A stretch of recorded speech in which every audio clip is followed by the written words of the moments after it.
knife cutting into him, slicing deep into him with hate. The secret. He had been riding his 10-speed bike with a friend named Terry. They had been taking a run on a bike trail and decided to come back a different way, a way that took them past the Amber Mall. Brian remembered everything in incredible detail. Remembered the time on the bank clock in the mall, flashing 3:31, then the temperature, 82, and the date. All the numbers were part of the memory. All of his life was part of the memory. Terry had just turned to smile at him about something, and Brian looked over Terry's head and saw her. His mother. She was sitting in a station wagon, a strange wagon. He saw her, and she did not see him. Brian was going to wave or call out, but something stopped him. There was a man in the car. Short, blonde hair the man had, wearing some kind of white pullover tennis shirt. Brian saw this and more, saw the secret, and saw more later. But the memory came in pieces, came in scenes like this. Terry smiling, Brian looking over his head to see the station wagon, and his mother sitting with the man. The time and temperature clock, the front wheel of his bike, the short blonde hair of the man, the white shirt of the man. The hot 8 slices of the memory were exact. The secret. Brian opened his eyes and screamed. For seconds he did not know where he was, only that the crash was still happening, and he was going to die, and he screamed until his breath was gone. Then silence, filled with sobs as he pulled in air, half crying. How could it be so quiet? Moments ago there was nothing but noise, crashing and tearing, screaming. Now quiet. Some birds were singing. How could birds be singing? His legs felt wet, and he raised up on his hands and looked back down at them. They were in the lake. Strange. They went down into the water. He tried to move, but pain hammered into him and made his breath shorten into gasps, and he stopped. His legs still in the water. Pain. Memory. He turned again, and sun came across the water, late sun, cut into his eyes and made him turn away. It was over then. The crash. He was alive. The crash is over and I'm alive, he thought. Then his eyes closed, and he lowered his head for minutes that seemed longer. When he opened them again, it was evening, and some of the sharp pain had abated. There were many dull aches, and the crash came back to him fully. Into the trees and out into the lake. The plane had crashed and sunk in the lake, and he had somehow pulled free. He raised himself and crawled out of the water, grunting with pain over movement. His legs were on fire, and his forehead felt as if somebody had been pounding on it with a hammer. But he could move. He pulled his legs out of the lake and crawled on his hands and knees until he was away from the wet, soft shore and near a small stand of brush of some kind. Then he went down, only this time to rest, to save something of himself.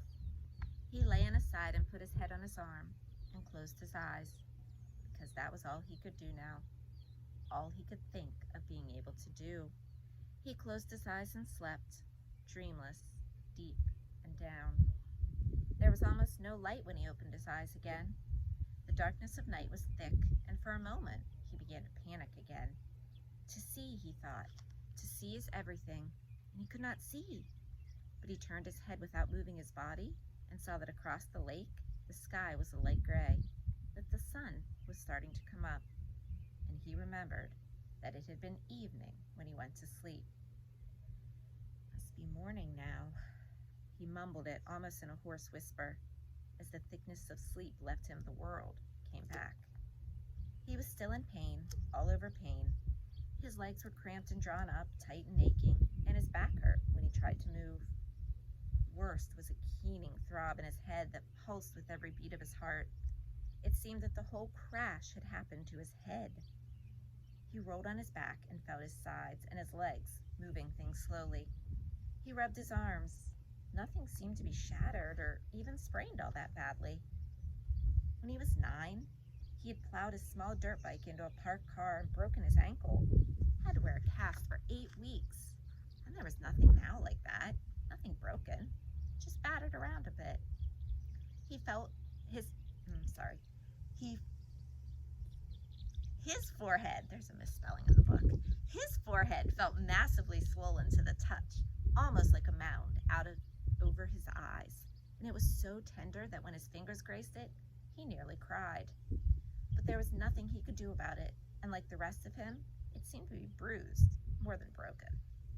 I'm alive, he thought. I'm alive. It could have been different. There could have been death. I could have been done. Like the pilot, he thought suddenly.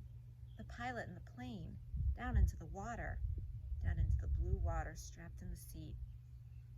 He sat up, or tried to. The first time, he fell back, but on the second attempt, grunting with the effort, he managed to come to a sitting position and scrunched sideways until his back was against a small tree where he sat facing the lake, watching the sky get lighter and lighter with the coming dawn. His clothes were wet and clammy, and there was a faint chill. He pulled the torn remnants of the windbreaker pieces around his shoulders and tried to hold what heat his body could find. He could not think, could not make thought patterns work right. Things seemed to go back and forth between reality and imagination, except that it was all reality. 1 second, he seemed only to have imagined that there was a plane crash, that he had fought out of the sinking plane and swum to shore, that it had all happened to some other person, or in a movie playing in his mind. Then he would feel his clothes wet and cold, and his forehead would slash a pain through his thoughts. He would know it was real, that it had really happened, but all in a haze world. So he sat and stared at the lake, felt the pain come and go in waves, and watched the sun come over the end of the lake.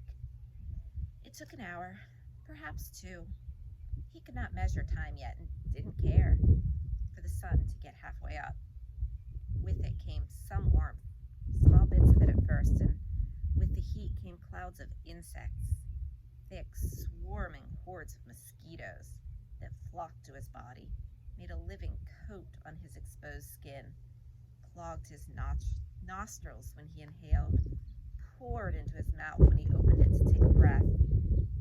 It was not possibly believable. Not this. He had come through the crash, but the insects were not possible.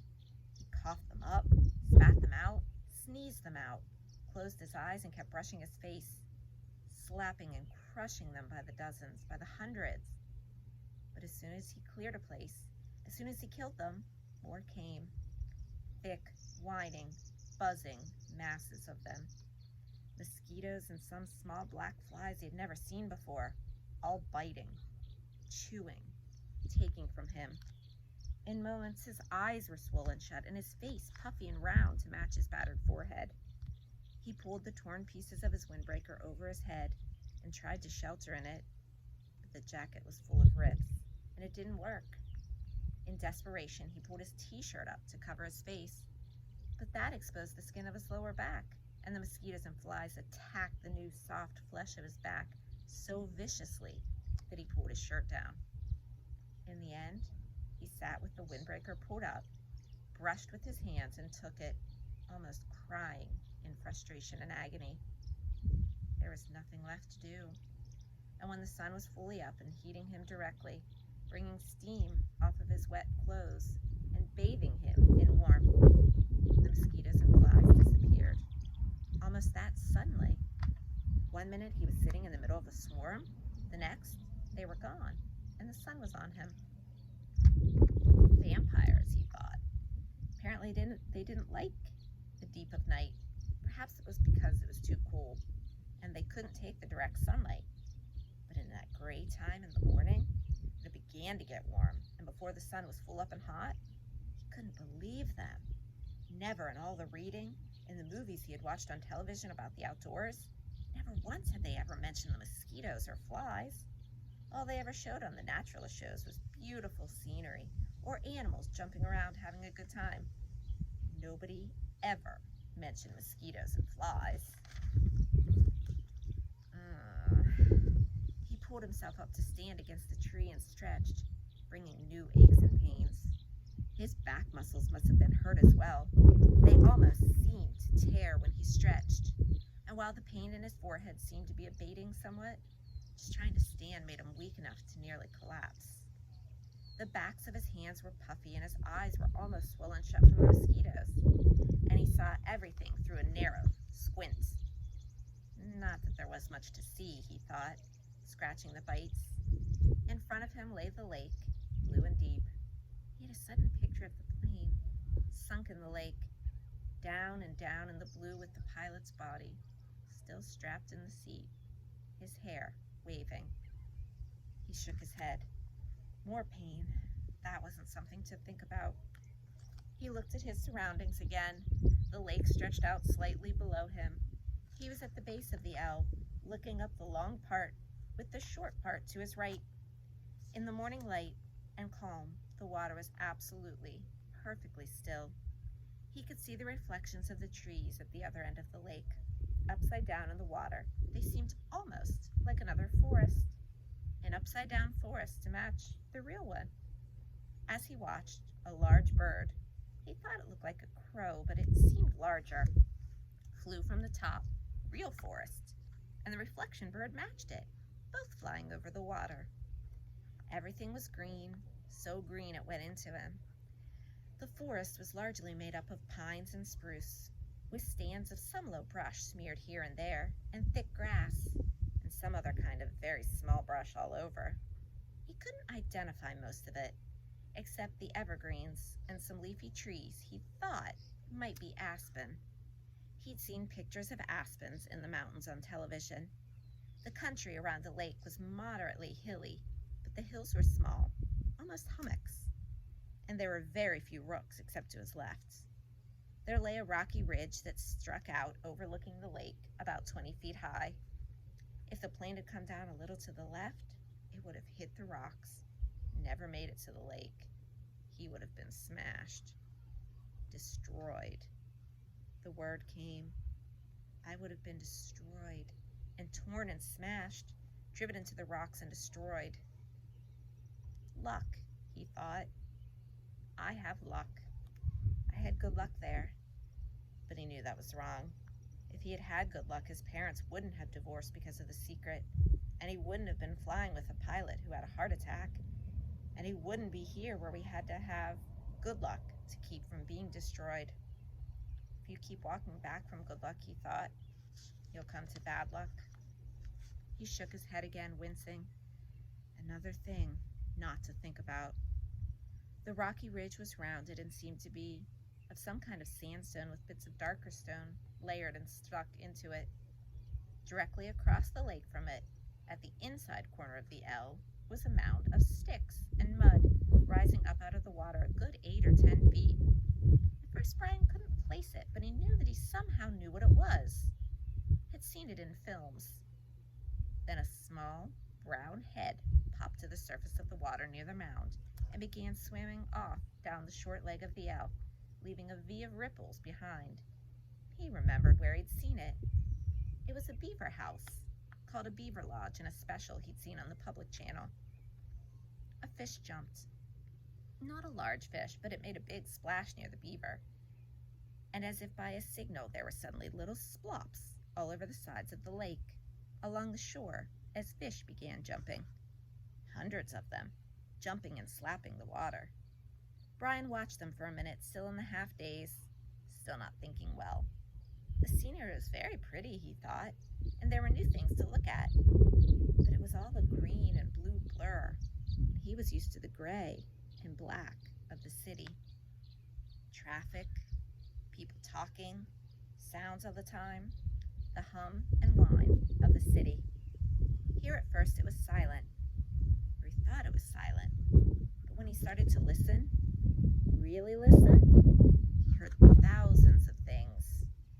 Hisses and blurks, small sounds, birds singing, hum of insects, splashes from the fish jumping. There was great noise here, but a noise he did not know, and the colors were new to him. And the colors and noise mixed in his mind to make a green-blue blur he could hear as a hissing pulse sound. He was still tired. So tired. So awfully tired. And standing had taken energy somehow, had drained him. He supposed he was still in some kind of shock from the crash, and there was still the pain, the dizziness, the strange feeling. He found another tree, a tall pine with no branches until the top, and sat with his back against it, looking down on the lake, with the sun warming him, and in a few moments he scrunched down and was asleep again.